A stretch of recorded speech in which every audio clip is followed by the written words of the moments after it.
Hello, this is Jess. We're going to do chat session number 32. It's December 2nd, Saturday, 2017. Alright, we're going to go right into the tidbits of history. We're going to go back to 2001. The Enron Corporation files for Chapter 11 bankruptcy in a New York court, sparking one of the largest corporate scandals in U.S. history. By the end of the year, Enron's collapse had cost investors billions of dollars, wiped out some 5,600 jobs, and liquidated almost $2.1 billion in pension plans. There was convictions.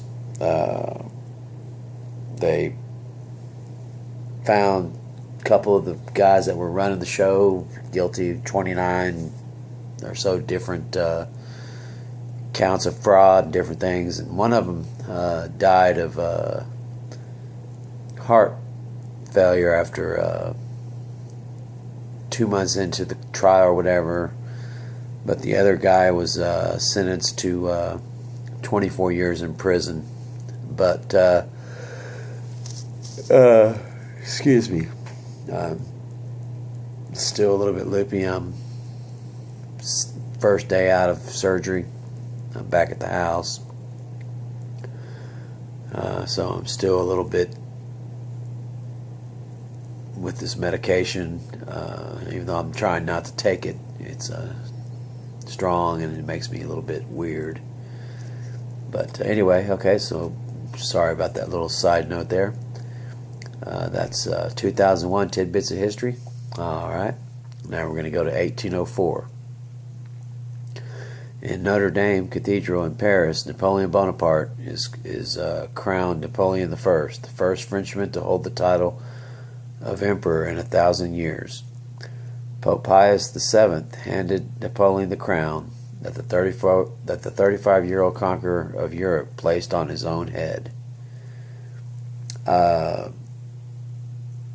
He was a brilliant military strategist, Napoleon, and he at one point, was the leader of a huge empire that spread from, it was just gigantic, and he was defeated and exiled to an island where he was able to somehow escape or to get free, and he went back and had another resurgence in France before he was finally defeated, and then he was placed on another island under house arrest where he eventually died. But he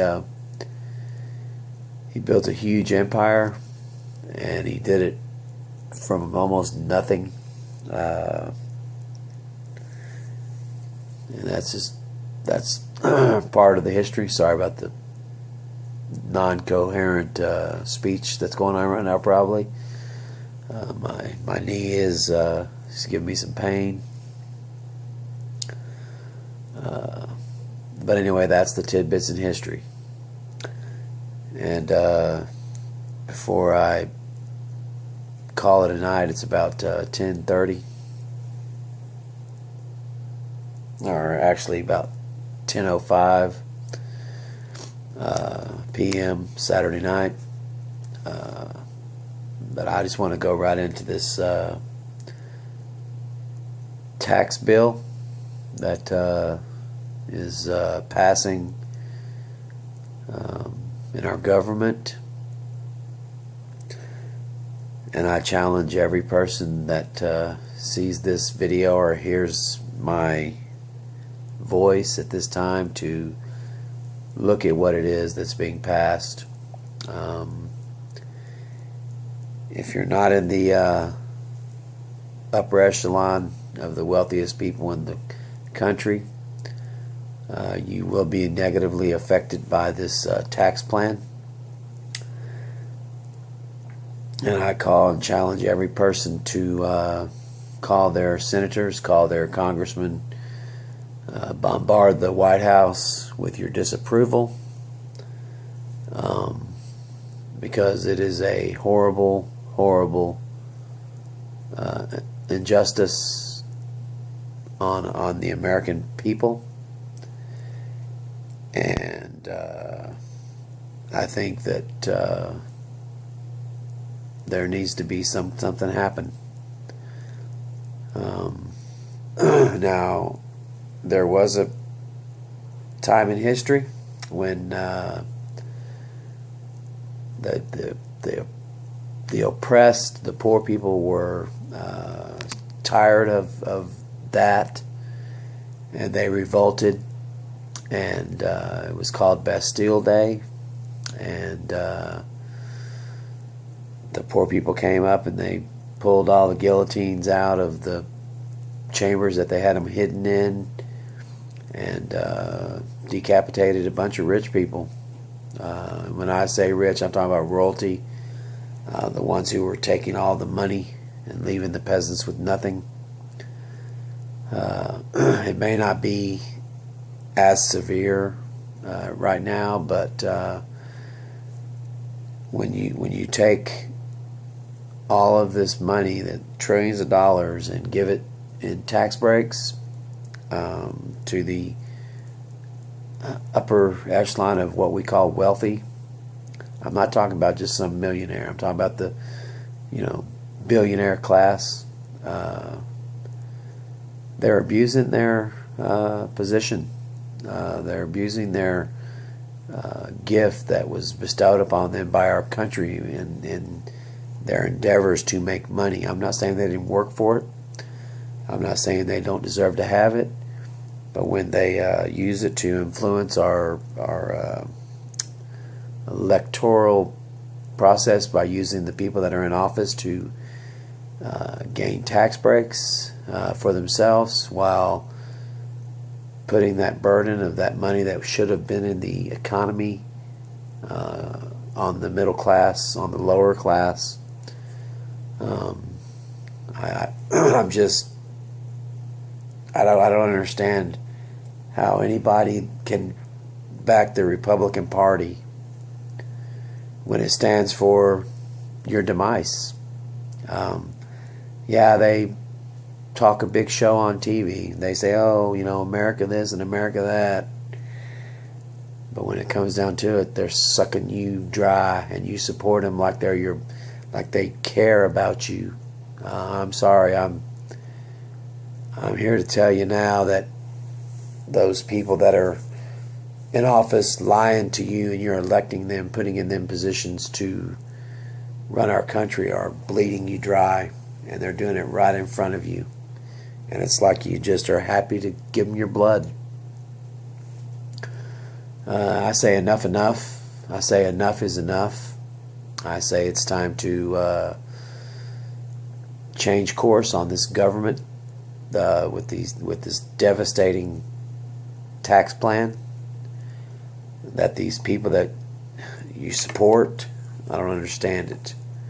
They do nothing for you but hurt you financially with this tax bill. It's a like I said, it's an injustice to the American people. And I think that every one of you people in all these states, all along the southern coast, Texas, Alabama, Louisiana, Mississippi, Florida, North Carolina, South Carolina, I'm not sure if there's some kind of mental block with people from these states. I live in Texas.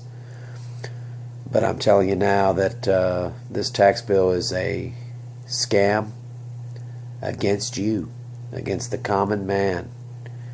And it's time to look at it and be sincere and honest with yourself, and to wake up and to realize that you can no longer support this kind of bullshit. Enough's enough. And I'm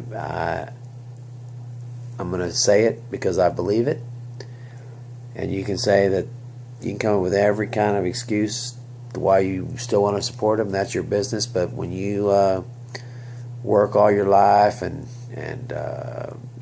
depend on these income tax refunds every year to sustain yourself, you're going to realize that you've been scammed, and then it's going to be too late to do anything about it. I say call all these congressmen, call all these senators, call all these elected officials that are in our government and tell them that you're tired of being scammed. And why do they got to write in a foreign language when they pass bills? Why can't they make it in English so that you can understand it?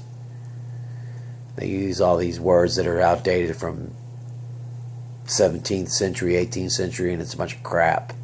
They need to put it in English so that when you read it, you can say, man, I don't like that.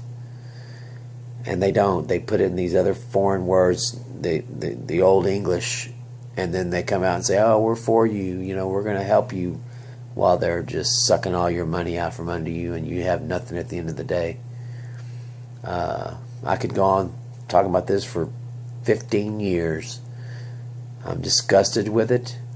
I think that if this plan passes, we'll be nothing short of a revolt in our country. And I'll unfortunately would have to say I support it at this point. All this junk, all this crap that is being put on us. Enough's enough. People watching this may think I'm crazy, may think that I'm a bunch of bullshit or whatever myself. But all these people that are supporting Trump that aren't billionaires, you're losing. You've lost. You're out of your mind. I think I'm hoping that, and I'm actually hoping and praying that your eyes will be open before it's too late, because it's getting close. The Republican Party is bent on your destruction, and yet you turn around and want to fight somebody about it because you support them, and yet they're destroying you personally. It's ridiculous. It's time to open our eyes. It's time to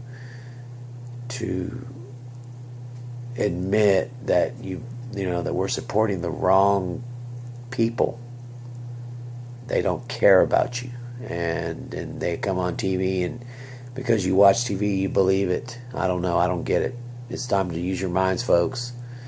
The brain is our best friend, and it's time for us to use our minds to understand that we're being duped by our government. And that's all I'm going to say about that. This is chat session number 32, December 2nd, 2017. Be truthful, be happy, and let's look out for each other, okay? And let's stop all this crap that our government's putting on us. It's time for a change. Go Seattle.